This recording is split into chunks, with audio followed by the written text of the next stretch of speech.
नमस्कार. उन्हाळ्याच्या दिवसात पौष्टिक, थंडगार, पाचक, अगदी घरच्या साहित्यात झटपट पुदिना सरबत बनवण्यासाठी एका मिक्सरच्या भांड्यात 1 वाटी साफ करून स्वच्छ धुवून घेतलेली पुदिन्याची पाने घ्यायची. 2 चमचे खडीसाखर घालायची. तुम्हाला जास्त गोड आवडत असेल तर खडीसाखरेचे प्रमाण तुम्ही वाढवू शकता किंवा खडीसाखरेऐवजी रोजच्या वापरातील साखर किंवा गुळाचा सुद्धा वापर करू शकता.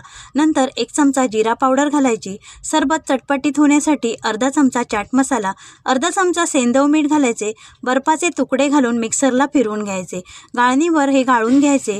गाळलेल्या रसामध्ये अर्ध्या लिंबाचा रस मिक्स करून घ्यायचा. तुम्ही मिक्सरमध्ये फिरवताना लिंबाचा रस घालू शकता. एका ग्लासमध्ये 4 ते 5 बर्फाचे तुकडे घालून गाळून घेतलेल्या पुदिन्याचा रस घालायचा. गार पाणी घालायचे. वरून सजावटीसाठी लिंबूची फोड आणि पुदिन्याची पाने लावायची. झटपट, पौष्टिक, थंडगार असे पुदिना सरबत तयार आहे. तुम्ही पण नक्की